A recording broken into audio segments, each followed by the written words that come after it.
Como a Arca de Noé foi realmente construída.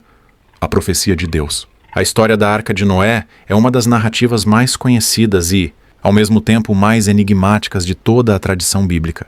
Contada como um grande ato de obediência, fé e sobrevivência diante de um dilúvio global, essa história atravessou milênios, moldou culturas e influenciou profundamente a visão religiosa de milhões de pessoas. No entanto, por trás do relato simbólico e espiritual, surge uma pergunta inevitável: como a Arca de Noé teria sido realmente construída? E mais ainda, essa construção foi apenas um milagre divino ou um feito humano guiado por conhecimento avançado para a época? Segundo o texto bíblico, Deus teria transmitido a Noé instruções extremamente detalhadas sobre as dimensões, os materiais e a estrutura da arca.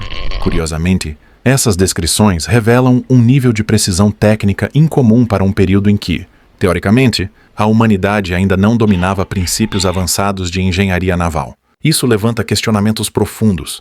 De onde veio esse conhecimento? Seria apenas inspiração divina ou haveria uma herança de saberes, antigos hoje perdidos? Além disso, o contexto da profecia é fundamental. A arca não surge apenas como uma embarcação, mas como o símbolo de um aviso, de um julgamento e de uma renovação da humanidade. A profecia de Deus, nesse sentido, não se limita à destruição pelo dilúvio, mas anuncia um recomeço, um pacto entre o divino e o homem. Ainda assim, quando analisamos a narrativa sob uma ótica histórica, arqueológica e simbólica, percebemos que ela pode conter camadas muito mais profundas do que a simples leitura literal sugere. Relatos semelhantes ao dilúvio aparecem em civilizações muito mais antigas do que a tradição hebraica, como nas tábuas sumérias e no épico de Gilgamesh. Isso indica que a história da arca pode ter sido herdada, adaptada e reinterpretada ao longo do tempo. Assim, compreender como a Arca de Noé foi realmente construída exige ir além da fé cega ou da negação absoluta, explorando o cruzamento entre mito, história, simbolismo e possível realidade material. Esta análise propõe exatamente isso: investigar a construção da Arca de Noé não apenas como um ato milagroso, mas como um evento que pode esconder conhecimentos antigos, mensagens simbólicas e uma profecia moldada pela mente humana em busca de sentido, diante do caos. Ao revisitar essa narrativa com um olhar crítico e reflexivo, somos convidados a questionar não apenas o passado, mas também a forma como interpretamos as histórias sagradas que ainda influenciam o presente. Capítulo 1. As instruções divinas e a precisão técnica da arca. De acordo com o relato bíblico, Deus não apenas ordena que Noé construa a arca, mas fornece medidas extremamente específicas: comprimento, largura, altura, número de pavimentos e até o tipo de material a ser utilizado. Essa precisão chama a atenção, pois se assemelha mais a um projeto de engenharia do que a uma simples inspiração espiritual. A arca teria aproximadamente 135 metros de comprimento, 22 metros de largura e 13 metros de altura. Proporções que, curiosamente, garantem estabilidade hidrodinâmica, mesmo segundo padrões modernos de construção naval. Isso levanta uma questão desconfortável para a leitura literal. Como um homem supostamente primitivo teria acesso a um conhecimento tão avançado? Se a explicação tradicional afirma que tudo veio diretamente de Deus, uma análise mais crítica sugere outra possibilidade. O texto pode preservar fragmentos de conhecimentos técnicos de civilizações anteriores, posteriormente atribuídos ao divino para garantir autoridade e sacralidade. Capítulo 2. O material da arca e o mistério da madeira de gófer. A Bíblia menciona que a arca foi construída com madeira de gófer, um termo que até hoje gera debates, pois não há consenso sobre qual madeira seria essa. Alguns estudiosos sugerem cipreste, outros defendem que o termo pode indicar não apenas um tipo de madeira, mas um processo de tratamento, como impermeabilização com resina ou betume. Esse detalhe é crucial, pois a impermeabilização é essencial para qualquer embarcação de grande porte. Curiosamente, civilizações antigas da Mesopotâmia já utilizavam betume para vedar barcos muito antes da redação do texto bíblico. Isso reforça a hipótese de que o relato da arca pode ter sido inspirado em práticas reais, reinterpretadas como instruções divinas. Capítulo 3. O dilúvio, evento global ou catástrofe regional. A narrativa bíblica descreve um dilúvio que teria coberto toda a Terra. No entanto, evidências geológicas não confirmam um alagamento global simultâneo.